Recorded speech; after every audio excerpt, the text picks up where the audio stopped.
What is going on, Colts Nation? Welcome back to another episode of Bring the Juice. Here, guys, Derek and Cody with you as always. And, guys, we have Mock Draft 2.0. That's right, ladies and gentlemen. We finally are getting around to this. We did Mock Draft 1.0. What was it, like 3 weeks ago at this point, Cody? It feels like forever. And we've seen the Combine now. We're really close to free agency. We will probably do another one of these at the end of March, and then, probably another one right before the draft after we see a lot more happen with the Indianapolis Colts. But this is just a rough estimation. And again, like I said the last time, guys, there is no trades in this because it's a tricky business when we're trying to do trades. And then I could do a lot of different trade ideas that I think would work. And then on top of it, the Pro Football Network simulator seems to never want to accept trade deals ever. So, that's my first mistake. Probably using this site, probably end up using something else at another point. But I refuse to use PFF because PFF's rankings are just absolutely atrocious. So, we'll go ahead and start with this, guys. I will show my screen here, and you guys will get to watch this with me. Now, here with this one, Cody, I'm not choosing Bryce Young because I firmly believe there is not a chance in the world that if the Indianapolis Colts stay at number 4, that Bryce Young escapes it. I think that there will be a team that trades up for that number 1 pick, with Chicago will jump in and steal it, and then Bryce Young and CJ Stroud will get taken inside the top 2 if the Colts don't go and get them. So that being said, with Bryce Young, me thinking that they're going to be before we get to this trade, I am going to go, and we know that Chris Ballard loves his intangibles. He loves his traits. And I'm going to go with Anthony Richardson at number 4. I think majority of people, Cody, would say that that's probably what the Indianapolis Colts would do at 4 if that's where they ended up staying. What do you think of getting Anthony Richardson at number 4? Yeah, if both those quarterbacks are gone, I'd rather go with him. I think just because, like you said, the intangibles. I think also like things have changed from the first mock draft just because of who we have at coach now. Like we have a guy that can. I feel like with Steichen, you just got to get him traits. You just got to get him physical stuff, and he can work with that, man. He said accuracy can be taught, right? That's a huge thing, but it can be taught. And so I just feel like the upside with Richardson, from everything, that people have said, from what he did at the Combine, all that stuff. I mean, I think his draft stock is certainly rising and continues to rise. So if I'm still sitting there at 4 for the Colts, I just feel like Richardson, he's a gamble worth taking at 4, just because, yeah, his floor might be a little lower than, say, Levis or something like that. But his ceiling, I just feel like personally, with his age, and everything, I mean, he's 2-3 years younger than Levis, and just his upside, I feel like it's next to none, man. Like he has the biggest upside of any of these quarterbacks. Mm-hmm. Absolutely. Well, and then moving on to this. So I'm going to guess and say that the Colts don't do anything with Ryan Kelly as of yet. I'm just going to remain neutral on that. I'm half tempted to go either wide receiver here or to go with a cornerback. And there's a couple of pretty good cornerbacks, and there's no way that Nolan Smith makes it to 35. Nolan Smith, with how athletic he is, he's going to get taken in the top 32. No doubt about it. And there's a couple of these defensive ends that I really think will end up surviving to the 3rd round. So I'm probably going to end up going with a cornerback because I think that the Colts are really going to need one. So I am going to go, and I'm just making sure I get my intangibles down right here. I mean, we see Deonte Banks. I think Deonte Banks, just due to the fact of just how long he is, Cody, 6'2", 200 pounds. I mean, that is a classic Chris Ballard corner right there. I'm going Deontay Banks at 35. What do you think? Okay. Your typical size for Ballard, and we all know how big of a need corner is going to be, especially if, obviously don't bring back face on, and then if Kenny Moore gets dealed somewhere, you're going to need a corner real bad. You're going to need another outside corner real bad. So I like that.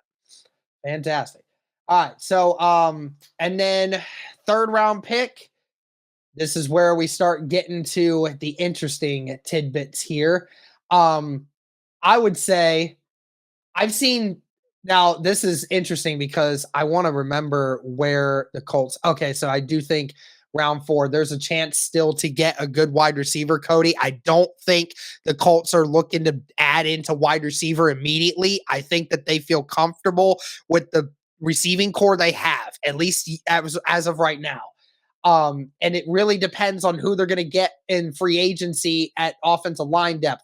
But I saw this Joe Tippmann, the center from Wisconsin here, and I'm really thinking that Ohio State not Ohio State product, but Zach Hicks was talking about him as well. I think that it's between Weipler and Tippmann. I think that it's going to be interesting between the two because one guy is definitely bigger than the other. I think Tippmann gets the nod here just due to his size. He's about 15 pounds heavier and about 3 inches taller, which definitely leads to more physical traits, but both have good athleticism. So I'm going with Joe Tippmann. I'm going with the interior offensive line here for that depth. What you think? Yeah, does that mean you trade away Ryan Kelly during the draft? Is that what you're saying? No, I don't know if that's totally what that means, but I definitely believe that the Colts need a bona fide center right now. I don't know how I feel about Danny Pinter being the backup center going forward. I think Danny Pinter should stay at guard where he's been doing good with service at that spot. I think that it'd be smart to keep him there. So I'm going to go with that right now. Can Tippmann play guard? Yeah, Tippmann has played a tiny bit of guard, but he is mainly a center. And also, by the way, I saw the Alawatami here. There's no shot Alawatami makes it to the fourth round. No shot. Wow. He What do we got overall here? Let's see what we got here. I'm looking at these wide receivers here. I want to look at wide receivers, man. I want to look at these wide receivers. I want to see if we got something good here. I've seen people talk about Jonathan Mingo. You haven't RAS with a 9.93 with the size that he has. What was it? 6'2", 225 with a 9.9 RAS. We are 100% right here, Cody, going with Jonathan Mingo in the early fourth round, if he even makes it that far. Wow. So now you got you continue to just add to your size at wide receiver. Now, if you add him, you got a 6'5", 6'4", and 6'2" wide receivers. That's crazy. Mm-hmm. And potentially another 6'1" in Paris Campbell. So you got some size at wide receiver now. Absolutely, man. Absolutely. And some athleticism, that's for sure. And there's Alawatami still available there, which is hilarious. There's no shot. Yeah, that's so weird. And these running backs, too, I'm positive that Chase Brown and Tajay Spears is going to end up going before the first 120 picks. No question about that. Otherwise, that makes a lot of sense for me to try and get one of those as depth pieces, but not sure. You could go interior offensive lineman, maybe. Yeah, that's what I'm attempting to look at, but I do wonder if there are some guys that, that's a good RAS score. That was a really good RAS score. And I have seen Braden Daniels' name before. 9.64 for a guard. I mean, again, athletic. You definitely know he would have size. Again, this is what we know as of right now, folks. We have issues with that, with the interior depth. So I'm going to probably go here with Braden Daniels as another one. What do you say to more interior depth? Chris Ballard to a T, man. Athletic and more on the line. I think he learned his lesson from how he screwed up royally last offseason. So I think they almost overload the offensive line this year. Yep, absolutely. So I have my eyes listed here, Cody, on 3 players. I'm Okay. looking at Mike Morris here, the edge rusher from Michigan, or I'm looking at Tyler Scott or at Charlie Jones here, the wide receiver from Purdue. Tyler Scott, I mean, an athletic freak that he is. Mm-hmm. We do need edge depth. Who Yeah, knows we do. on whether or not Ben Banigou is going to be returning, and who Nah, probably knows if not. Yannick Ngakoue is going to be returning. So Yeah. probably go with Mike Morris here. Okay. Good. Addressed edge, which is a need, clearly. Yep. And then we go all the way to pick number 221. Take a quarterback. Double dip at quarterback. I got defensive tackle depth. My guy Carl Brooks from Bowling Green. Represent. Talons up, baby. Carl Brooks All right, is now solid, go bro. quarterback. He was the Now best go defensive quarterback. lineman in the MAC conference this last year. Had over 10 sacks. I mean, the dude is a beast. Yeah. Really lit it up Go at the Senior Bowl too. So I really like that one. Duggan. And now Go Duggan. we're at the point where do we get Duggan as a backup quarterback? Do it. We're going all rookies Nah, for our quarterback I'm not gonna class. do that. I'm not gonna do that. Why not? I ain't gonna do that. I ain't gonna do that. I don't think they gonna do that. So I want to How look at about these. I the want to tight look at end right these there? defensive players and see what else I can remember when it comes to some of these players here. They don't need to dip in at safety market. Do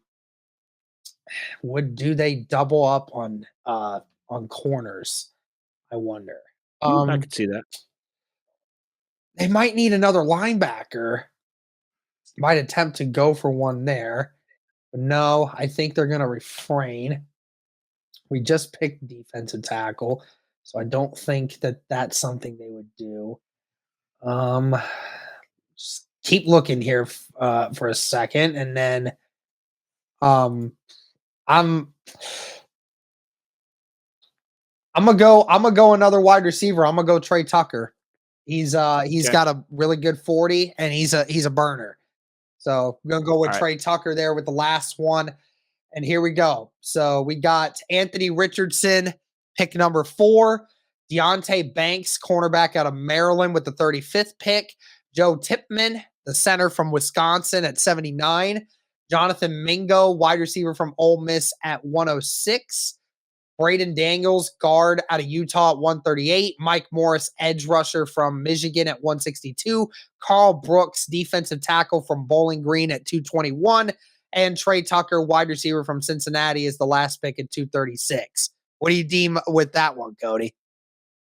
Yeah. I think you touched on pretty much all the positions that you're looking for. I mean, I think quarterback, the obvious one. But getting another corner, I think would be really huge alongside Isaiah Rodgers and Stephon Gilmore. Gilmore's obviously on the last year of his deal, so you need to start thinking about the future there. Tippmann was an interesting one because you don't necessarily have a need at center unless you move on from Ryan Kelly. So I do question kind of where he fits into that. I do think Danny Pinter has played better at center compared to guard, where he did get benched last year. So I do kind of question what is his role. I do like Mingo just for the physical talent and just adding another weapon in there for the quarterback. Just adding more interior offensive line depth. I would have been tempted maybe Braden Daniels can do this.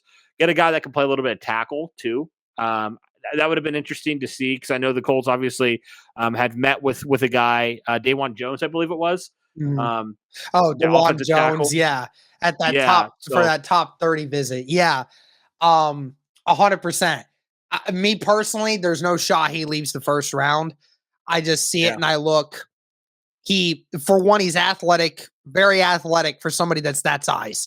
When you're 6'8" and you're 370 pounds and can move the way that he does, I mean, somebody's going to take him in the first round. So unless the Colts trade back somehow and get another first round pick out of it, just no shot. There's no shot. Yeah. Well, but yeah, I mean, I think you addressed it. I would have probably liked to see an edge guy a little bit earlier just because of question marks there. Okay. But overall, I do think you addressed pretty much all the positions that you were looking to get. So I think it was a good draft. All right. Awesome. Love to hear that. All right, ladies and gentlemen. Well, that is my mock draft 2.0.